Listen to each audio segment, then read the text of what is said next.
Je suis ravie de laisser voilà, le micro de l'animation, de la co-animation à Sarah Sermondada, c'est comme ça que l'on prononce ? Sermondada, journaliste et chef de rubrique environnement et énergie pour The Conversation France, qui va animer les échanges avec Vivian Despoesques, qui est responsable thématique adaptation au changement climatique à I4C. C'est comme ça qu'on dit ainsi, et qui a monté ce panel et préparé avec nos étudiants eh bien, cette dernière session. L'enjeu de cette session, c'est vraiment de comprendre pourquoi vous avez fait ce choix, cette thématique, et puis également votre regard sur la journée, les questions que vous vous posez. Mais je laisse la parole à Sarah qui va tout nous raconter, et Vivian. Peut-être Vivian dans un premier temps. Et je vais laisser mon micro parce que comme ça, vous en aurez un chacun, ça va être plus simple. Super. Peut-être dans un premier temps, Vivian, si vous souhaitez un petit peu revenir sur le choix de ce panel dans le comité scientifique. Oui, bonjour à toutes et tous, et merci d'être restés pour cette dernière session. Effectivement, donc, je fais partie du conseil scientifique de ce colloque, et avec Florence, la présidente du conseil scientifique, et collectivement, on s'est dit que ça pourrait être intéressant, à double titre, de garder un moment pour donner la parole à des jeunes chercheuses et des jeunes chercheurs sur ces sujets de la sécheresse, avec deux idées assez simples. La première, c'était pour avoir un point de vue, prendre un peu de recul sur ce qu'on s'est dit sur la journée. Souvent, les conclusions sont très institutionnelles et on n'y apprend pas toujours grand-chose dans les colloques, même si je ne doute pas que la conclusion de Florence sera très riche. Mais voilà, prendre un peu de recul, voir finalement des gens qui n'ont pas 25 films dans les pattes en ont pensé, 21, pardon. Et avoir ce côté un peu rapport d'étonnement, qu'est-ce qu'on en retient, est-ce qu'il a manqué des choses, est-ce qu'il y a des choses qui seraient aussi à creuser, ou, voilà, donc première idée. Et la deuxième, c'est de se dire, en fait, c'est des sujets, on l'a vu toute la journée, qui sont extrêmement d'actualité, sur lesquels on ne part pas de zéro en termes de connaissances scientifiques, mais il y a encore beaucoup de choses à faire, et donc de comprendre sur quel sujet on pouvait avoir envie de travailler quand on commence sa carrière de chercheur, et qu'on choisit de travailler sur ces questions de la sécheresse. Pourquoi ? Sur quel sujet ?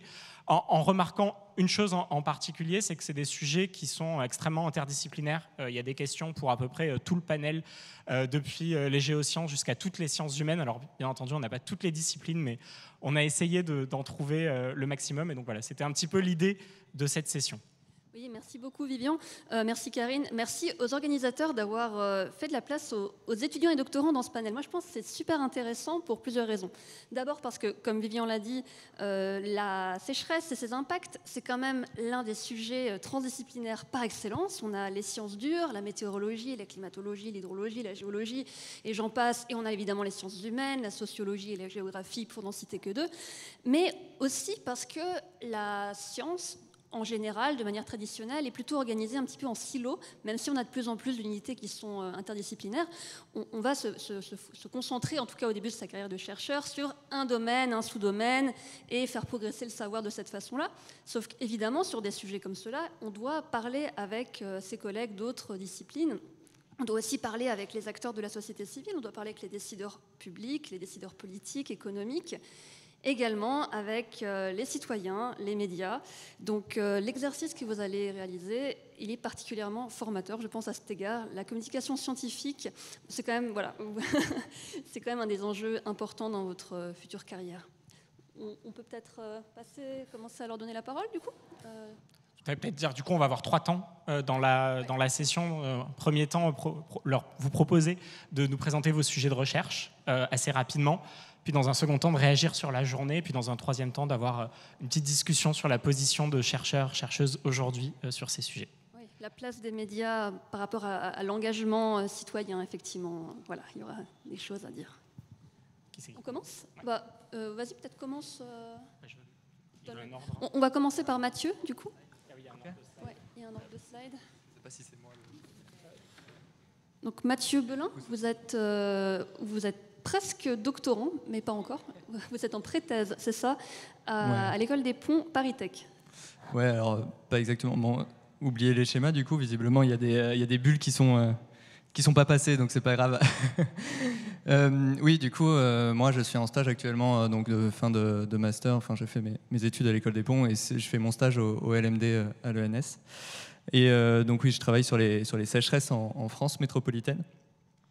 Et plus précisément, pendant mon stage, je m'attarde sur l'impact que va avoir les pluies, les précipitations sur les sécheresses des sols actuellement, mais aussi dans le contexte du changement climatique. Les deux graphiques qui étaient ici, c'était pour venir illustrer justement, mais voilà, donc les études aussi montrent qu'il va y avoir une augmentation, si on prend le scénario business as usual sur lequel je travaille actuellement, d'émissions de gaz à effet de serre, une augmentation donc de la fréquence, mais aussi de l'intensité des surfaces touchées par les sécheresses en France métropolitaine. Mais ce n'est pas forcément les mêmes tendances sur des sécheresses qui vont être agricoles, donc des sécheresses des sols, que des déficits de précipitation. Donc en fait, tu peux changer de slide, merci. L'idée, donc oui, je voulais quand même inscrire ces travaux-là sur une durée un peu plus longue, puisque comme tu as dit, mon stage en fait prépare à une thèse, et donc ces travaux vont se continuer. Et le but, c'est de construire un récit de sécheresse en France pour travailler justement, alors le mot qui est plus souvent connu, c'est le mot anglais, hein, c'est storyline, pour pouvoir décortiquer les sécheresses, donc des causes aux conséquences. Ce principe de storyline, en fait, il faut venir d'abord sélectionner une sécheresse, des sécheresses physiquement plausibles, donc c'est toute la partie de mon stage et première partie de la thèse qui est proposée, pour réussir à construire un récit de sécheresse physiquement plausible dans les années à venir, pour venir le décortiquer, arriver à quantifier par exemple l'impact qu'a la gestion de l'eau, l'irrigation sur l'amplification de cette sécheresse ou pas, l'impact que va avoir l'utilisation du sol, l'impact concret du réchauffement climatique, par exemple, sur cette sécheresse en particulier, qui n'est pas forcément d'office facile à calculer. Et donc, cette façon de travailler sur les événements extrêmes est assez intéressante aussi pour arriver à communiquer, à rendre concret les changements qui nous attendent, notamment sur les sécheresses. Donc, ce que j'illustre ici avec ce graphique, c'est toute la partie préliminaire de sélection de récits sur lesquels travailler. Et ici, donc, c'est tiré d'un article de 2023 de Fischer et al. Qui travaillait sur les vagues de chaleur, donc un peu différent, sur la vague de chaleur qui a touché l'Amérique du Nord en 2021.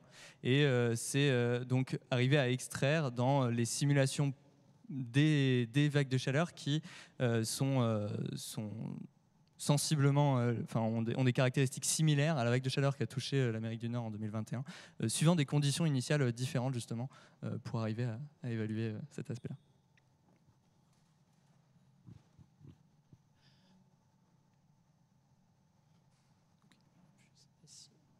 On passe à Céline. Oui, merci. Bonjour à toutes et tous. Donc, je m'appelle Céline Caron. Je termine un master en ingénierie des risques et des crises à l'université Paris-Cité. Et je travaille en ce moment aussi également en alternance pour la gestion de crise des JO 2024. Je propose un petit décalage par rapport à la thématique d'aujourd'hui avant de revenir sur la question de la préservation de la ressource en eau, puisque en fait, j'ai réalisé mon mémoire sur la climatisation de la gestion du risque inondation à Paris, puisque il faut savoir que depuis finalement la catastrophe de 1910, la crue centenale en 1910, le premier risque majeur naturel à Paris reste encore la crue centenale. La question de départ était assez simple, c'était de se demander comment les gestionnaires du risque aujourd'hui définissent le risque majeur et de savoir dans quelle mesure l'appel à l'adaptation au changement climatique aujourd'hui pouvait venir transformer la gestion traditionnelle du risque. Pour ce faire, je me suis appuyée sur cette notion de climatisation, donc introduite par Stéphane Aykut et Amy Dahan dans leurs travaux sur la gouvernance onusienne, parce qu'elle est intéressante à double titre. D'une part, parce qu'elle vient finalement souligner la force d'attraction de la question climatique dans l'agenda à la fois scientifique et politique. Tout simplement, l'Académie du climat en est la preuve. Et puis, elle est intéressante à un deuxième titre, puisque il s'agit aussi d'étudier comment le climat vient s'intégrer à des politiques publiques existantes et comment elles se confrontent à d'autres contraintes économiques, à des arrangements locaux. Dans la climatisation de la politique du risque. Et pour illustrer mon propos, je voulais vous présenter cette image qui est issue d'une étude de l'APUR sur le réseau d'eau non potable à Paris.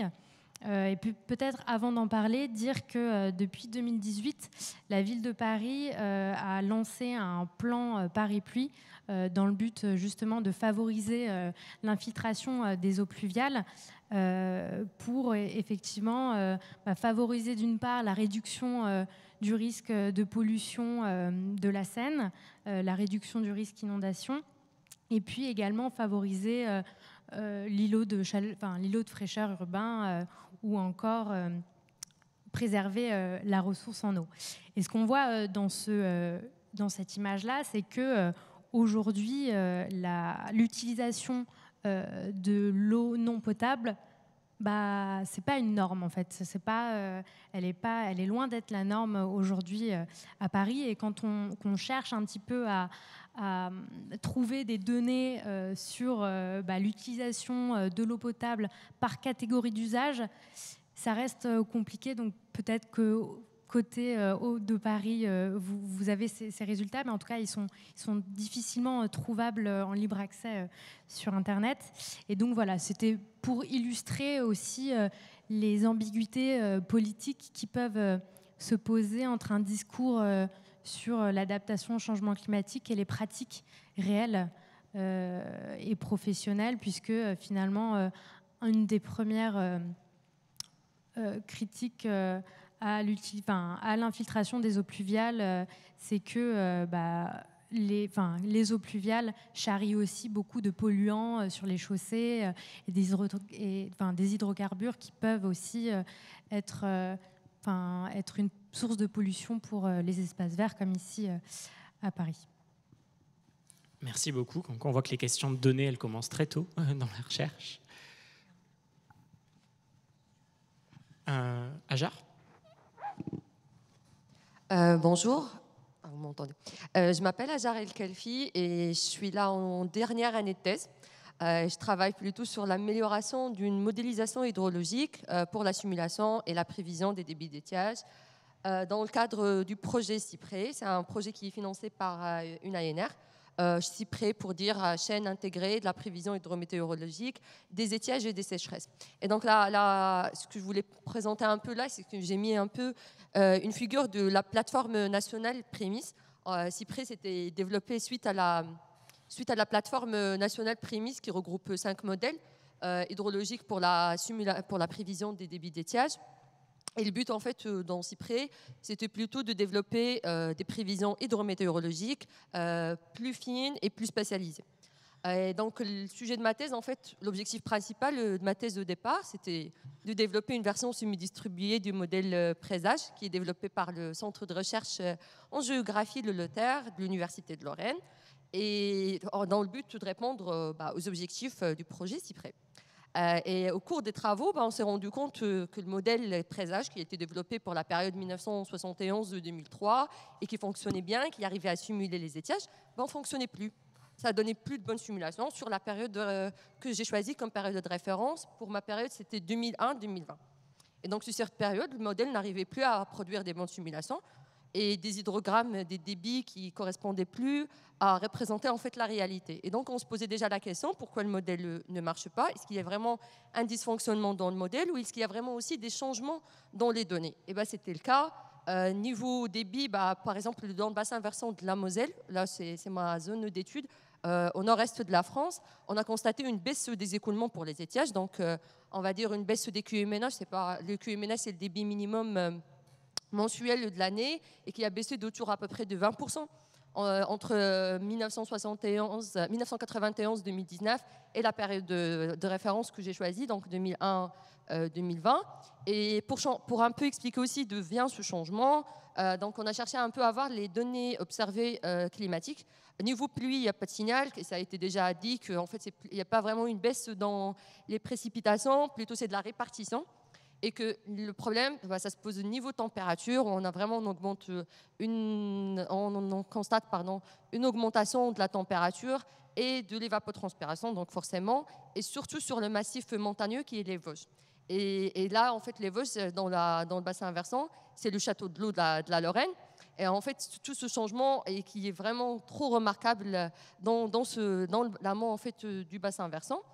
De plus, sur le bassin, il y avait aussi une non-stationnarité des débits sur la période récente. Et donc, il y avait toute la question sur les choix des périodes de référence pour les débits d'étiage et pour les débits caractéristiques des débits d'étiage.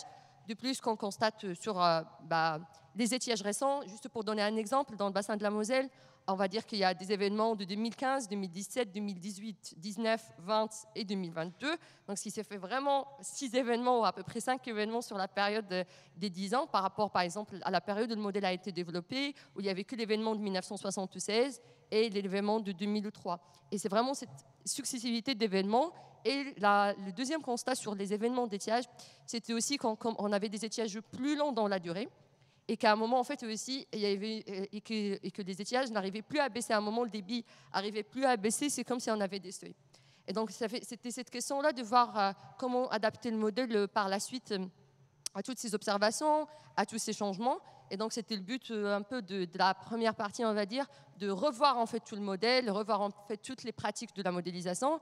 Donc, chercher à optimiser le modèle différemment, avec des méthodes qui vont plus cibler les débits d'étiage, même s'il va être trop strict pour débit d'étiage, mais ça donne des bons résultats. Et aussi de chercher aussi le fonctionnement du réservoir d'eau souterraine dans le modèle. Le modèle, c'est un modèle conceptuel pluie-débit. Donc, on a des entrées de pluie, température ou d'évapotranspiration. Et par la suite, on arrive à avoir des débits à la sortie des modèles. Et donc aussi, en fait, de voir changer un peu le fonctionnement et les équations et le type d'équations qui gèrent les débits d'étiage dans le modèle. Et par la suite, de chercher à développer la version semi-distribuée du modèle pour avoir les prévisions plus spatiales et plus fines, avec des entrées aussi de prévisions météorologiques qui sont aussi développées par Météo France. Donc là, vraiment, je suis vers la fin. Je travaille plutôt là sur le transfert de l'information pour les bassins non jaugés. Ça donne aussi des bons résultats avec aussi des événements d'étiage et avec des conditions qui commencent à changer. Et dans le projet de Cyprès, ce qui est aussi intéressant suite à la plateforme de prémices, c'était aussi de l'introduction des incertitudes. Donc les incertitudes des modèles, les incertitudes des prévisions météorologiques, les incertitudes aussi de la donnée hydrométrique sur laquelle, qui est utilisée en fait pour caler les modèles. Et qu'il y a aussi une partie sur les influences anthropiques. Et donc de voir aussi en fait comment ces influences interagissent et comment ces influences aussi impactent les débits d'étiage. Ma thèse est double financée aussi par l'agence de l'eau rameuse, à moitié financée par l'agence de l'eau rameuse. Donc là, il y a aussi un côté opérationnel où les sorties des modèles et les sorties de modélisation vont servir pour l'agence de l'eau et pour les services dans le bassin versant. Merci beaucoup, Hajar. Ça montre bien à quel point il ne suffit pas d'avoir des modèles, il faut les vérifier quand même dans le temps pour vérifier qu'ils sont toujours pertinents et surtout se poser toujours la question de c'est quoi l'incertitude sur ma mesure, bien sûr, mais aussi sur ma prévision. C'est vrai. Merci pour cette présentation. On va continuer avec Marine Petitjean. Vous êtes doctorante à l'université de Poitiers, si je ne me trompe pas, et vous allez nous expliquer votre sujet. Donc effectivement, bonjour à tous et à toutes. Moi, je suis doctorante en géographie, alors c'est pas tout à fait la même géographie, plutôt géographie humaine si on devait un peu cloisonner. Et donc j'ai travaillé quelque temps dans le milieu gémapien aussi avant de débuter cette thèse qui commence juste. Une thèse CIFRE donc menée en partenariat entre l'Université de Poitiers et le Conseil régional de Nouvelle-Aquitaine. Là, je vous ai mis pour un peu d'optimisme quelques photos donc, de la Bonnieure, donc, qui est un cours d'eau dans le bassin versant de la Charente, Et donc, voilà, le syndicat de rivière qui a gentiment communiqué ces images, a mené des travaux de restauration de la bonnieure par donc, une recharge granulométrique. On voit donc entre la photo de gauche et la photo de droite, qui visait donc à rehausser la ligne d'eau. Et on voit donc sur la photo d'en dessous, suite à ces travaux, donc pour ceux qui ne sont pas daltoniens, on regagne en fait, on reconnecte la rivière à sa nappe alluviale et donc on regagne voilà, un peu de vert en été donc dans les prairies. Donc c'était pour illustrer un peu le côté marge de manœuvre finalement face aux sécheresses, puisque finalement il y a un côté aménagement du territoire, un côté aussi usage de l'eau, enfin je vais y revenir, mais plusieurs aspects qui sont liés donc aux choix sociétaux d'aménagement, à l'organisation des usages, du partage de l'eau, etc., auxquels on va s'intéresser en géographie, puisqu'on a l'interface. En fait, on va étudier le lien entre les sociétés et leur environnement. Je veux bien qu'on mette la slide. Merci beaucoup. Donc la démarche de thèse, malheureusement, je ne pourrais pas vous communiquer de résultats parce que c'est les premiers mois, etc. Donc je vous explique un peu le projet, mais les questions qu'on se pose du coup, donc comment les territoires de Nouvelle-Aquitaine et les usagers de l'eau recomposent leur relation à l'environnement, à la ressource en eau face à des étés ou des étiages, je devrais dire, de plus en plus secs. Et puis, pour adapter l'action publique, quelles pistes on peut en tirer de ces crises. Donc, je commence. Donc là, cette phase est quasi close, mais par un travail de statistique descriptive, en fait, pour décrire les territoires à l'échelle régionale. Là, on est sur une collectivité qui est très vaste et les paysages, les hydrosystèmes. On parlait tout à l'heure de la diversité géologique en France, mais au niveau aussi historique, de l'aménagement du territoire. En fait, les territoires sont très différents des uns des autres. Donc, j'ai pris la maille communale, qui était un bon compromis, et j'ai croisé un ensemble de variables type numérique, type caractère, qui permet de faire des essais de typologie pour distinguer les territoires entre eux, qui effectivement sont très différents et avec des enjeux très différents. Ensuite, de là, on a sélectionné 3 territoires assez différents les uns des autres pour effectuer un diagnostic critique, on va dire, des usages de l'eau, où on va aller regarder les effets de freins et leviers vers différents objectifs de gestion environnementale, de société, donc la sobriété dans les usages, la restauration du milieu aquatique et la préservation des sols, et aussi une répartition équitable, un accès équitable à la ressource en eau pour les usagers. Donc on va regarder tout ça avec comme outil principal l'entretien semi-directif, qui est un outil très mobilisé en sciences sociales, et puis aussi des statistiques à l'appui, des données spatialisées aussi. Et donc l'objectif, c'est qu'à l'issue de ce diagnostic, on puisse monter en généralité pour des propositions, des suggestions sur 3 leviers de compétences des régions, donc aménagement, agriculture, tourisme. Donc les régions, elles sont en charge, côté aménagement, d'un document cadre, le SRADET, qui s'appuie lui-même sur les SDAGE, SAGE, etc. Et donc donc l'idée, c'est de pouvoir travailler sur ce document pour intégrer davantage les enjeux de sécheresse. Sur le volet agricole, les régions, elles vont être en charge de ventiler les fonds, une partie des fonds européens liés à la politique agricole commune. Donc c'est l'idée d'avoir un travail là-dessus sur des questions de conditionnalité des aides, etc. Et puis le volet tourisme également, où les régions vont accompagner les collectivités locales sur des projets de transition. J'espère que je n'ai pas été trop longue. Je vous remercie en tout cas. C'était très intéressant, merci beaucoup Marine. Ça montre bien à quel point, ce que disaient tout à l'heure, de toute façon nos intervenants également un peu plus tôt en début d'après-midi, c'est que la solution magique qui se décline à l'échelle de tous les territoires n'existe pas. Il faut la construire avec les acteurs locaux en tenant compte des spécificités du territoire, donc spécificités géographiques. Donc merci pour ce rappel-là du coup. On continue notre tour de table avec Juliette Piquet-Timoine. Vous êtes doctorante à l'ENS et à l'INRAE. C'est correct. Et vous allez nous présenter votre sujet de thèse. Alors, comme Marine, j'en suis qu'à mon tout début de thèse, donc je ne vais pas pouvoir vous présenter les résultats que j'espère avoir dans quelques années. Mais je peux peut-être plus revenir sur les raisons qui m'ont poussée à travailler sur la sécheresse. Je pense que comme plein de personnes qui vivent dans ce pays, j'ai Oui. Comme plein de personnes vivant dans ce pays, j'étais bouleversée des dernières sécheresses qu'a connu notre pays. Mais je pense que ce qui m'a le plus perturbée, en fait, c'était de voir le niveau de conflictualité que ça pouvait créer. Et à la fois sur les arrêtés sécheresse, on se souvient tous des controverses sur les golfs qui avaient le droit d'arroser tandis qu'on fermait le robinet à des petits agriculteurs. On se souvient des opérations de certains groupes militants pour couper l'eau qui arrosait les plates-bandes dans certaines villes.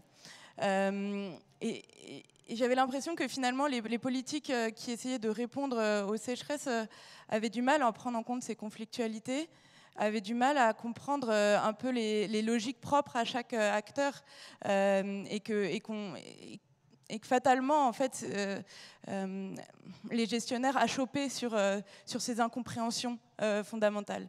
Et c'est pour ça que pour moi, c'était important d'essayer de lancer cette thèse ancrée en sciences sociales avec quand même des apports de l'hydrologie pour essayer de comprendre la sécheresse non seulement comme un phénomène naturel, mais aussi comme un fait social et politique afin de réussir à démêler en fait, ces intrications entre dynamique environnementale, il pleut moins, il y a plus d'évaporation, et puis dynamique sociale, on a besoin de plus d'eau, il y a des gens qui ne sont pas tout à fait d'accord sur la manière dont on va les partager.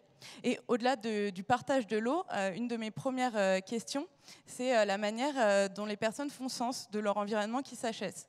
Ça sèche. Bon, là, tout le monde ici est quand même plutôt d'accord pour dire que c'est le dérèglement climatique qui est l'une des premières causes des sécheresses qu'on a vécues ces dernières années. Vous savez tous aussi qu'il y a plein d'autres manière d'envisager ce qui se passe. Et c'est pas du tout pour dire que c'est pas le dérèglement climatique. Hein. C'est juste qu'il faut aussi prendre en compte le fait qu'on est dans un pays où les gens ont des perceptions différentes de la sécheresse et de ce qui se passe. Et tant qu'on réfléchit pas à ça, on va bloquer forcément et on va avoir des incompréhensions, des conflictualités sociales qui nous empêchent d'aller de l'avant. Je peux reprendre par exemple l'exemple des barrages. À un moment, on a parlé de ces petits barrages qui sont en train d'être cassés pour restaurer la continuité écologique des rivières.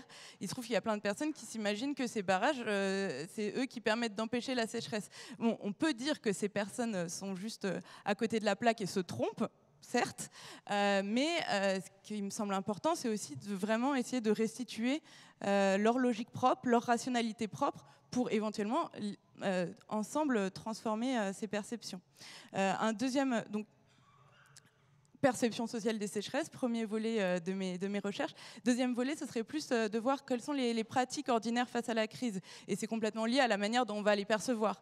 Là, pour l'instant, on a parlé beaucoup de réponses institutionnelles. Comment est-ce qu'on fait pour gérer les réservoirs comment est-ce qu'on met en place des politiques de quotas sur l'irrigation. Moi, ce qui m'intéresse aussi, c'est comment, concrètement, des personnes qui se retrouvent avec leur puits à sec vont essayer de creuser des nouveaux puits. Qu'est-ce que ça peut avoir comme conséquence. Enfin, en bref, essayer de s'intéresser à comment, par le bas, les sécheresses sont perçues et comment les personnes essayent d'agir sur ces sécheresses qui transforment complètement leur environnement. Alors tout ça, ça peut paraître assez théorique et assez peu opérationnalisable. C'est normal, c'est parce que ce que je fais, c'est des sciences sociales avec une méthode ethnographique qui est peut-être un peu lointaine de la plupart des personnes présentes dans cette salle. Donc, pour vous expliquer en 2 mots très concrètement ce que je fais, c'est que j'ai choisi 2 bassins versants qu'on voit là sur la carte, qui sont en tête de bassin de la Seine. C'est une zone karstique, donc avec des nappes qui sont très réactives. Donc c'est une zone vraiment assez vulnérable aux sécheresses et qui a connu récemment des épisodes de pénurie d'eau dans certaines communes et puis plus généralement des assèchements de puits. Enfin, ça a transformé le paysage durant plusieurs étés et automnes d'affilée. Et donc moi, mon idée, c'est d'essayer de comprendre sur ce territoire comment plusieurs groupes sociaux essayent d'agir, de faire sens de la sécheresse et quels sont leurs rapports aussi aux politiques de gestion de l'eau qui sont décidées depuis Dijon ou depuis Paris. Voilà. Merci beaucoup pour ce rappel de la conflictualité qui est au cœur de ces arbitrages autour des usages de l'eau qui sont parfois compliqués. Et effectivement, tout à l'heure, je crois que c'était Madame Boudia qui nous rappelait qu'on a aussi de la géopolitique de l'eau et des guerres de l'eau. Et bah oui, aussi au niveau social dans un pays, ça peut parfois frotter. Donc merci beaucoup. Vivian, vous voulez ajouter quelque chose avant de passer à la prochaine séquence ? Voilà. Bon alors, du coup, on va passer au temps 2 de cet échange. Temps 2 où on va vous demander, par binôme, par groupe de 2, de réagir sur la journée d'aujourd'hui et les interventions précédentes. Qu'est-ce que vous en retenez ? Qu'est-ce qui vous a étonné ? Qu'est-ce qui vous a surpris ?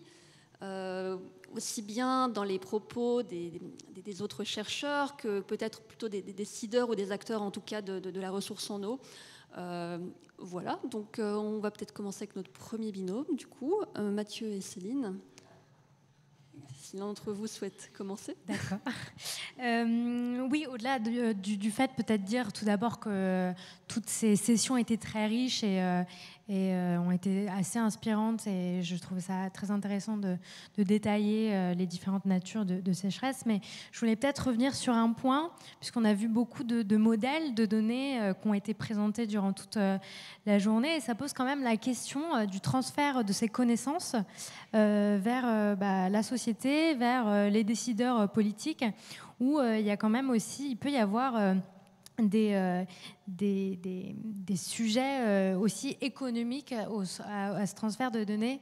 Et je prends un exemple d'un agent de l'IPR, donc l'Institut Paris Région, qui me disait aujourd'hui qu'il avait du mal à travailler avec la CCR, qui ne diffusait pas forcément son dernier modèle sur le ruissellement, et que ça posait une question plus large sur comment on arrive à transférer toute cette connaissance aux décideurs publics. Et encore une fois, ça pose la question de ce suivi de transfert de la connaissance, où c'est pas parce qu'on sait qu'on agit. C'est pas parce qu'on a plein de modèles climatiques, on a plein de données extrêmement riches de la part de la recherche scientifique, qu'elles sont investies dans des politiques publiques et dans une évaluation territoire par territoire, département par département, sur les risques que ça peut engendrer et les impacts socio-économiques que ça engendre par la suite. Ouais. Je voulais peut-être rebondir aussi sur un autre point. Ça m'a assez étonné aussi, enfin pas étonné, mais c'était bien que Jean-Christophe Calvet rappelle les difficultés aussi à avoir les données d'humidité du sol d'un point de vue sur l'étendue spatiale française, enfin métropolitaine là, en l'occurrence, si on se concentre ici à partir des satellites. C'était assez important, je pense, à rappeler, et de toutes ces difficultés pour après les prendre en compte sur les analyses, dans les modèles et toutes les études qu'on mène après par la suite. Après, on avait aussi parlé de toutes ces questions là, sur les sécheresses de sol. Toute cette discussion qui a été assez intéressante après dans la table ronde, ça nous a aussi fait poser quelques questions sur les notions d'urbanisme dont on n'a pas forcément parlé du coup, mais sur les questions d'adaptation, c'est vrai que ça aurait été aussi intéressant parce que ça pose pas mal de questions sur comment du coup adapter nos villes, puisque la question du coup l'axe qui a été choisi sur les sécheresses du sol, qui est le gonflement et retrait d'argile, touche beaucoup le bâti. Et donc oui, ça pose forcément la question au-delà du pavillon individuel, comment est-ce qu'on réorganise aussi, comment est-ce qu'on organise ce qu'on fait dans les zones urbaines déjà existantes, et toute cette question urbaniste. Je ne sais pas si tu avais quelque chose d'autre. Merci beaucoup. Effectivement, je pense que ça fait écho au fait qu'il y a eu pas mal de choix qui ont dû être faits dans la programmation et qu'on aurait pu faire quasiment une deuxième journée sur d'autres enjeux, mais effectivement, voire même une semaine.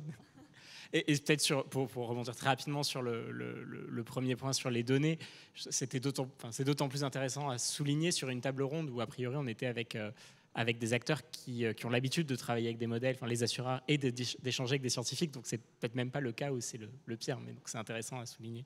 Est-ce que vous voulez aussi rebondir sur cette première table ronde, des choses en plus, ou on passe à la deuxième, donc la deuxième session qui était sur les cours d'eau? Même question, qu'est-ce que vous retenez, qu'est-ce qui vous a étonné, qu'est-ce qui vous a manqué? Du coup, ce qui m'a pas mal marqué, intéressé, c'est la réflexion sur les cours d'eau intermittents là, de Thibaut Datry. Voilà, avec la Bretagne qui ressort avec beaucoup de cours d'eau intermittents. Et puis le regard aussi qui évolue sur ces cours d'eau, parce que c'est vrai que c'était intéressant, je trouvais, d'avoir son regard là-dessus en tant qu'écologue.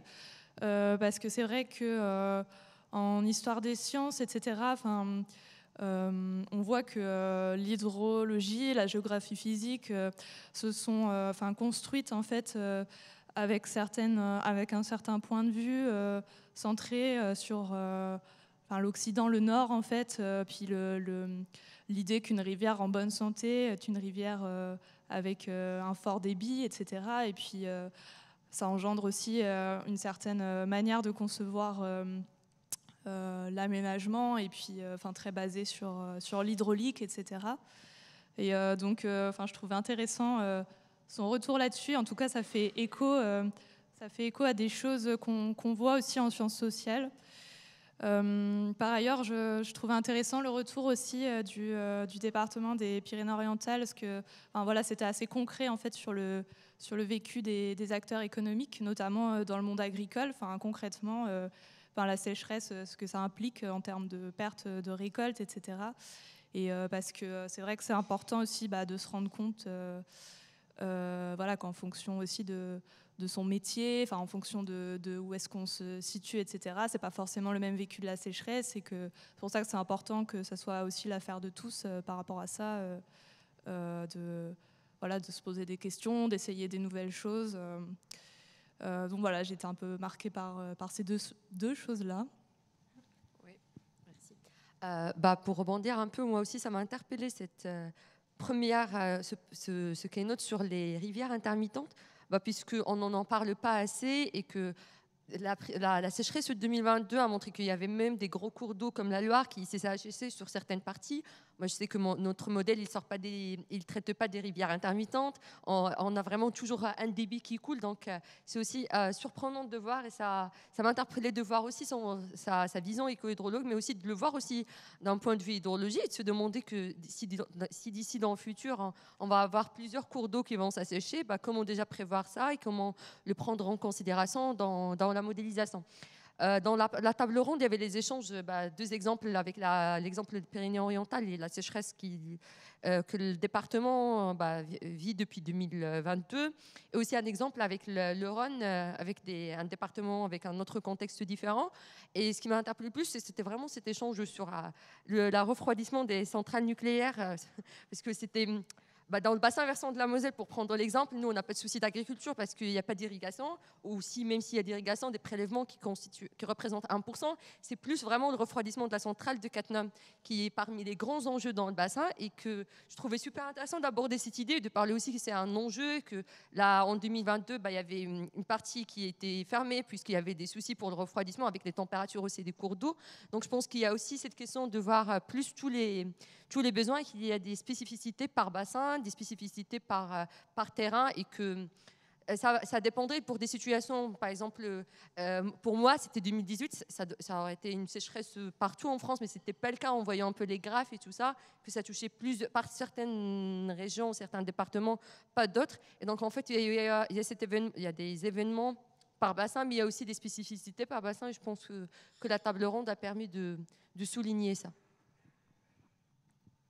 C'est la table ronde où on sentait que beaucoup de débats qui auraient pu se prolonger si on avait regardé tous ces cas depuis différents angles également. Et ce que vous notez sur la keynote, je trouve ça fait écho à beaucoup de gens que j'ai entendu dire ça dans les pauses.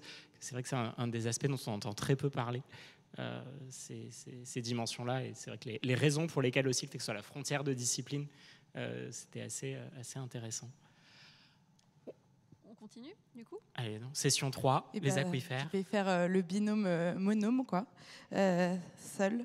Je pense qu'il y avait vraiment plein de choses qui m'ont beaucoup intéressée. Je pense que c'était super important de rappeler à quel point notre territoire est très divers géologiquement, et donc c'est fondamental que les activités qu'on essaye de... les activités humaines s'adaptent à ces contraintes géologiques, ces contraintes hydrogéologiques. C'était vraiment fondamental de rappeler ça. Intéressant aussi de redire que les sécheresses peuvent être renforcées, voire initiées par de la surexploitation d'aquifères. Alors c'est un peu dommage d'avoir besoin de prendre l'exemple de l'Inde ou du Maroc, parce qu'en fait c'est des choses qu'on peut aussi avoir en France métropolitaine. Là, à la fin de l'automne, quand le niveau des nappes s'est mis à remonter, enfin en automne, à la fin de la sécheresse, quand le niveau des nappes s'est mis à remonter, c'est pas qu'il avait plu, c'est que la saison de l'irrigation était finie. Et ça, c'est des choses qui se passent aussi en France, quoi. Il y a pour reprendre l'exemple des rivières intermittentes, il y a plein de rivières qu'on va considérer intermittentes dans le Poitou, qui en fait, il y a 50 ans, n'étaient pas du tout des rivières intermittentes. Ça coulait toute l'année. C'est juste que maintenant qu'il y a de l'irrigation intensive, les rivières s'assèchent l'été. Et sur des périodes de plus en plus longues. Donc je pense que c'était intéressant de rappeler tout ça. J'avais l'impression qu'il manquait peut-être quelque chose du point de vue de la solidarité territoriale. C'était très intéressant d'avoir Haute-Paris, mais comme on l'a dit à plusieurs reprises, Haute-Paris a les moyens, a les infrastructures de gérer la sécheresse. Or, ce qui se passe en ce moment, quand il y a des épisodes de sécheresse intense, c'est que ce sont les petites communes, les zones rurales qui souffrent le plus. Ce qui peut paraître un peu absurde quand on pense que c'est là que se trouve l'eau.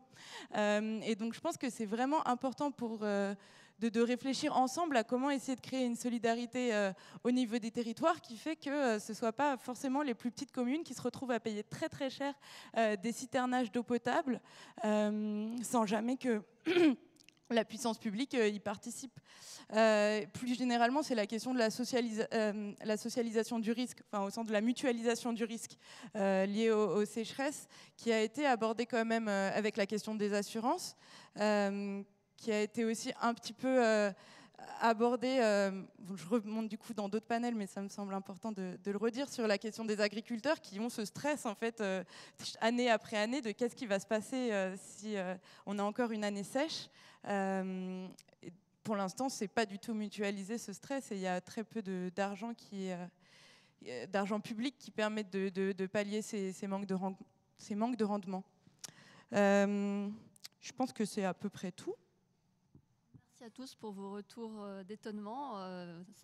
On a peut-être un petit peu de temps, donc si l'un d'entre vous souhaite rebondir sur ce qu'un de vos collègues a dit, on a encore quelques petites minutes, si vous souhaitez encore ajouter quelque chose. Si l'un ou l'une d'entre vous s'est dit que c'est le moment de changer de sujet de thèse pour adresser un des sujets qu'on a évoqués aujourd'hui. Alors, sinon, on peut passer au troisième temps de notre échange, qui est consacré à la place du chercheur dans la cité, et notamment cette question de l'engagement vis-à-vis du climat. Ça aura échappé à personne dans la salle, je pense. Le fait que les chercheurs qu'on a jadis renvoyés à leur enjeu de neutralité, bon, ça c'est très discuté, ils sortent dans la rue pour manifester lors des marches pour le climat. Parfois, ils se joignent à des actions de désobéissance civile. Je pense notamment à Scientifique en Rébellion, Scientific Rebellion, qui est la branche des scientifiques d'Extinction Rébellion. Bref, il se passe beaucoup de choses et ça agite tout le monde de la recherche en France comme à l'étranger. Ça agite les comités d'éthique, ça agite également les laboratoires, peut-être même vos laboratoires. J'imagine que ça occasionne des discussions.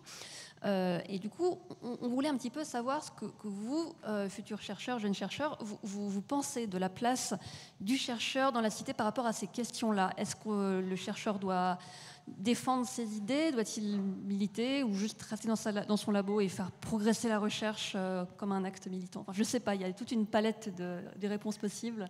Par qui on commence? Peut-être par vous, Mathieu? Merci. Ouais.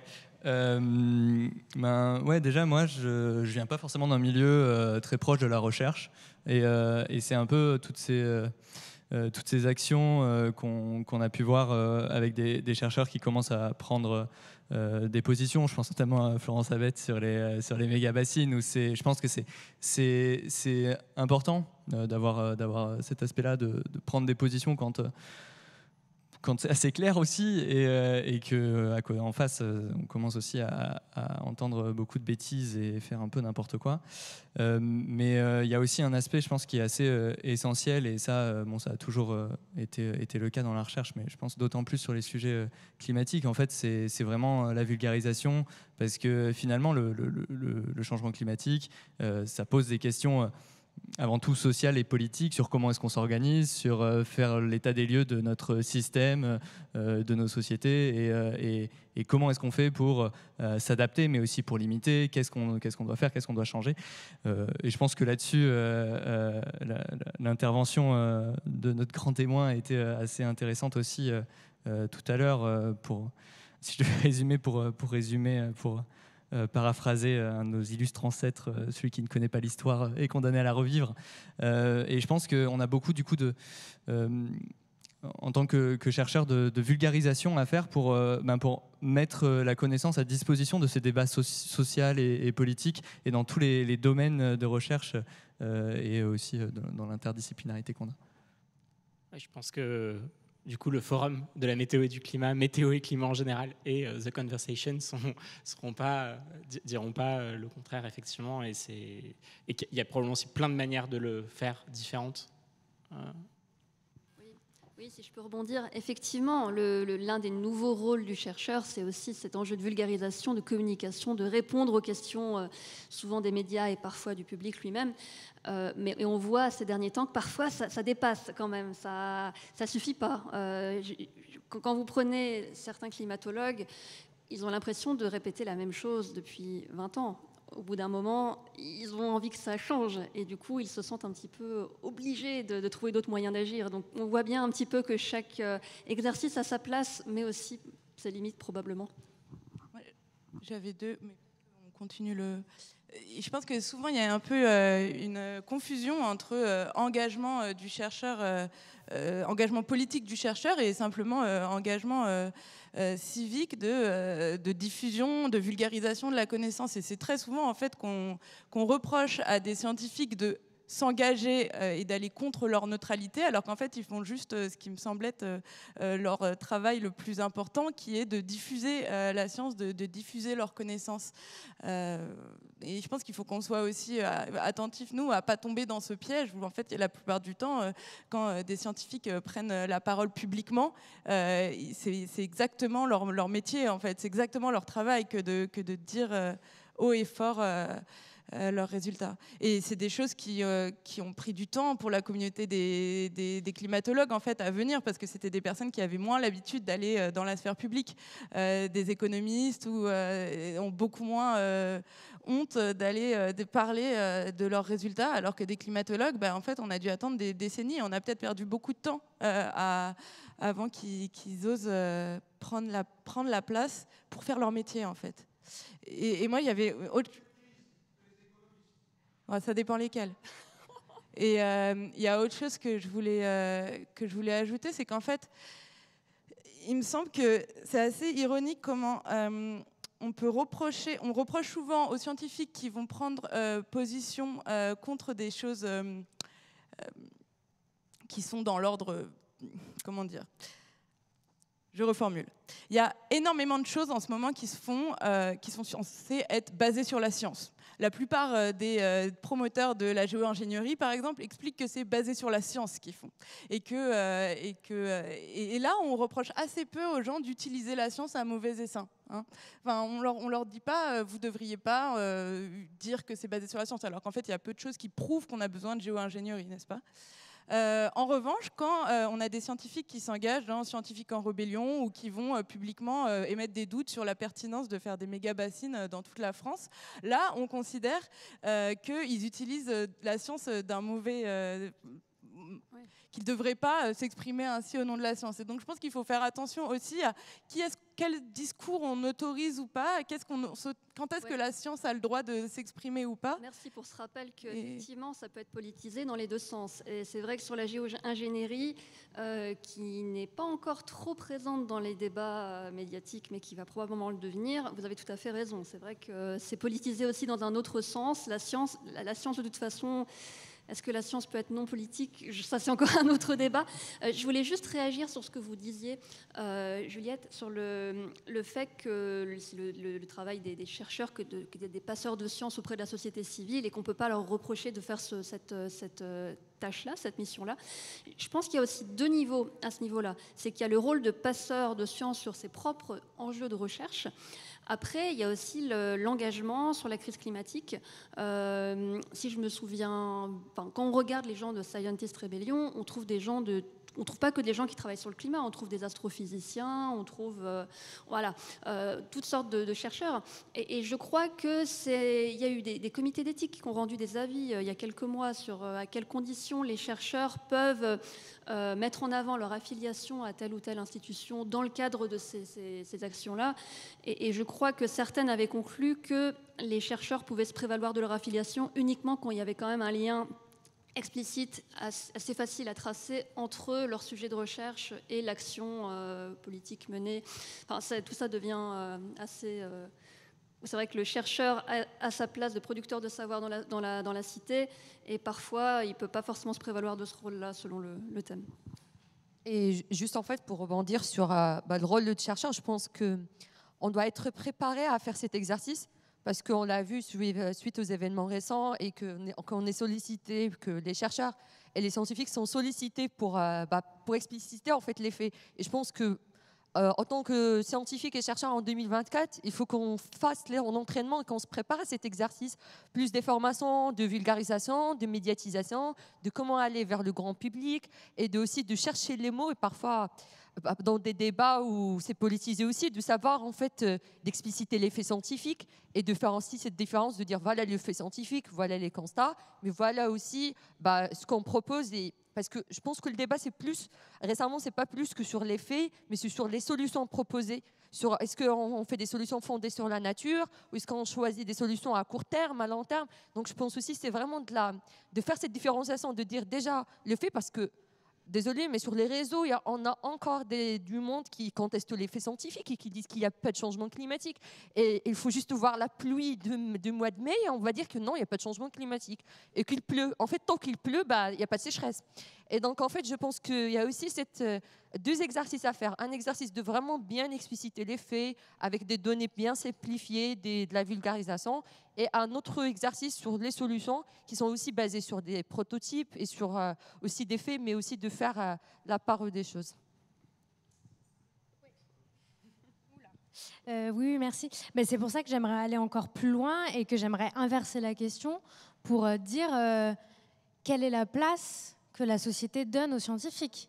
Il faut quand même rappeler le contexte politique dans lequel nous sommes, avec une montée de l'extrême droite en Europe, où une grande partie des critiques aujourd'hui qu'on peut voir sur les réseaux, et des attaques ciblées sur certains chercheurs, notamment en sciences sociales, dont Magali Reguezza parlait, dont elle était victime, où il y a un backlash politique et antidémocratique sur, d'une part, le déni climatique de ces militants qui proviennent souvent aussi de l'extrême droite, et où il y a quand même une réelle inquiétude. Moi, je vous partage très, très sincèrement mon inquiétude à ce que cette place accordée à la recherche scientifique aujourd'hui soit au sein même de nos démocraties, et même en France,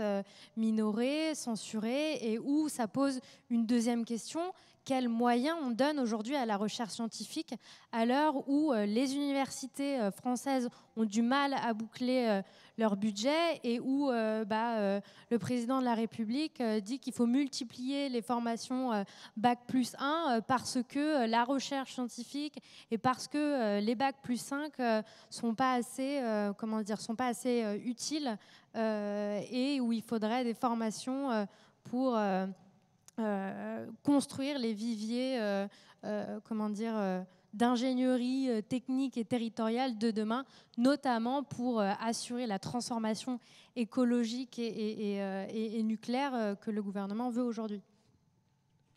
Une réaction, une question que j'aimerais vous poser. La réaction, c'est par rapport à l'inversion de la question que tu proposes, quelle est la place des scientifiques. Pour moi, ça va c'est très intéressant dans le cadre que vous rappeliez de est-ce qu'on s'exprime seulement quand c'est notre discipline ou quand c'est plus large. Et c'est une réflexion qu'on a à Météo et Climat. Je ne sais pas si Dominique, Jean, Anne sont là, sur le rôle aussi dans le Collège des sociétés savantes, de dire à quel moment on peut rejoindre ou partager des avis d'autres sociétés savantes sur d'autres disciplines, parce qu'on considère que c'est pas la méthode, mais les méthodes scientifiques, le raisonnement, les démarches, la robustesse qui font qu'on fait confiance à l'approche et aux résultats, et pas seulement la discipline. Donc c'est vrai que la place, la connaissance aussi, la compréhension de ce qui fait la robustesse de faits scientifiques, c'est aussi, je pense, notre rôle collectif et votre rôle aussi.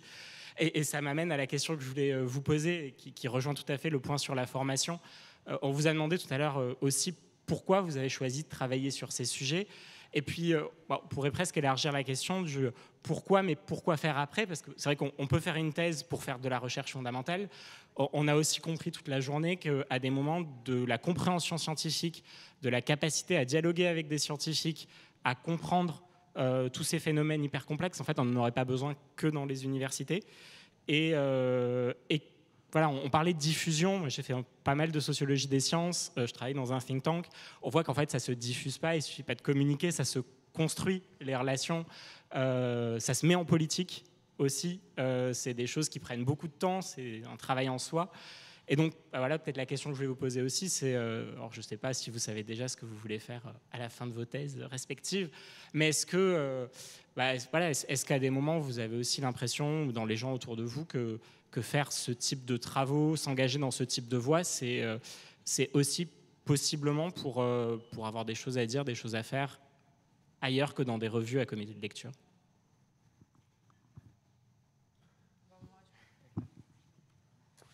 Moi, je peux rebondir. Je sais déjà ce que je voulais avant de faire la thèse, que je voulais une carrière académique pour le transfert des savoirs, des connaissances, déjà pour des étudiants, et après, par la suite, de travailler sur des projets de recherche. Mais au cours de ma thèse, il y avait la médiation scientifique qui m'intéressait, et de faire cet exercice en fait de vulgarisation, de parler aux gens, d'expliquer. Et je le vois juste avec des amis, en essayant un peu d'expliquer. Ils font aussi des thèses, mais dans d'autres domaines. Mais c'est juste de leur expliquer les faits et tout ça. Et parfois, il y a une partie de climato-scepticisme quand même, même chez des doctorants qui travaillent sur des matériaux et tout ça, qu'il y a aussi des questions sur les financements, sur le lobbyisme derrière, la recherche et tout ça. Et donc, je pense que pendant ces années de thèse, il y avait cette idée de voir aussi cette partie de médiation scientifique, et que je voyais que plus, je pense qu'on est une génération qui est connectée sur les réseaux, que je voyais que sur les réseaux, il y avait tout le monde qui parlait de tout et n'importe quoi, et qu'à un moment, il faut aussi donner la parole aux scientifiques et aux chercheurs pour expliciter les faits et pour dire ce qu'il en est. Je pense qu'il y a encore un grand rôle sur les réseaux, surtout sur les réseaux qui sont utilisés plus par des jeunes, par des adolescents, en parlant de TikTok par exemple, et là où on va voir plus de climato-sceptiques. Et je pense qu'il y a vraiment un exercice à plus que voir les médias et la presse dans sa forme traditionnelle ou conventionnelle, de passer vers des nouveaux médias de communication. Il y a des podcasts et tout ça, je trouve ça super intéressant, et qu'il y a vraiment toute cette partie-là sur une grande partie sur la médiation scientifique. Allez-y. Non, ouais. Je réagirai après sur l'intervention d'Aja. Ouais, de mon côté, peut-être qu'on retrouve ça un peu dans la posture CIFRE, mais il y a effectivement une hésitation entre le fait de se tourner vers l'enseignement-recherche ou le fait de partir plus dans la sphère opérationnelle. Je pense au milieu notamment de la gestion de milieux aquatiques et prévention des inondations. Donc il y a cette hésitation-là, et la recherche, je trouve, ça peut être aussi un très bon bagage aussi, une prise de recul, un temps où on élabore des connaissances, etc., qui ensuite peuvent vraiment dialoguer avec d'autres activités plus connectées au terrain, etc. Et puis de la même manière, quand on est chargé de mission dans le milieu de l'environnement, c'est super de pouvoir après faire appel à des chercheurs aussi sur des questions spécifiques. Donc je trouve qu'il y a en tout cas une connexion intéressante Oui, merci beaucoup à toutes les deux parce que vous rappelez deux enjeux importants. Cet enjeu, effectivement, le chercheur connaît bien le terrain et peut du coup jouer ce rôle de coordinateur sur le terrain, quelque part, en quelque sorte. Et aussi, comme le disait Ajar, cet enjeu de littératie scientifique. Ça rejoint un petit peu l'éducation aux médias, si on veut, parce que c'est vrai, TikTok, Snapchat, c'est n'importe quoi. Et tout le monde est connecté, tout le monde est producteur de contenu. Et c'est une tâche de plus qui échoue aux scientifiques, qui a déjà beaucoup de tâches. Donc, bon courage. Bon courage, mais en même temps, on est quand même aussi dans une... Enfin, on a quand même... des gens qui lisent encore les médias et qui ne croient pas que le changement climatique n'existe pas. La preuve, la salle est pleine. Donc voilà, il y a quand même un petit peu d'espoir. Vivian, peut-être un mot de conclusion avant qu'on donne la parole à Florence pour De mon côté, pas forcément, mais est-ce que vous avez une dernière chose à ajouter? Je pense qu'en plus du climato-scepticisme, il faut vraiment aussi qu'on s'inquiète d'un certain climato-réalisme qui considère que il y a un changement climatique, mais c'est un problème parmi d'autres et on va bien se débrouiller et on va trouver des solutions techniques qui feront que on se débrouillera bien. C'est pas vrai et c'est là aussi le rôle des scientifiques de bien alerter là-dessus. Alerter sur le technosolutionnisme ou cette tendance à vouloir repousser à nos survivants la recherche de solutions plus pratiques. Oui, de minimiser les problèmes. Ouais. Et du coup, en un mot, je voulais juste dire que la discussion qu'on a eue, elle partait un peu du postulat que la science était neutre, mais je pense qu'il y a aussi... Ne l'est pas, mais voilà, mais il y a aussi la question, parce que simplement avoir les financements... moi, je suis dans une matière qui est assez simple d'avoir des financements publics. Je peux faire de la recherche publique, plus ou moins indépendante. En sciences sociales, la question se pose plus difficilement, par exemple. Ouais, juste... Vous avez tout à fait raison de le rappeler. C'est vrai que j'ai un peu lancé ça pour voir comment vous alliez réagir, parce que c'est ce qu'une partie du public pense, que la recherche, c'est la vérité avec un grand V et qu'elle est neutre avec un grand N. Sauf qu'on sait effectivement que ça résonne avec la société, les enjeux de financement, il y a des priorités, etc. Du coup, est-ce que vous souhaitez encore réagir ou on peut clore là? Merci à vous en tout cas, merci à tous les 5. Et on passe...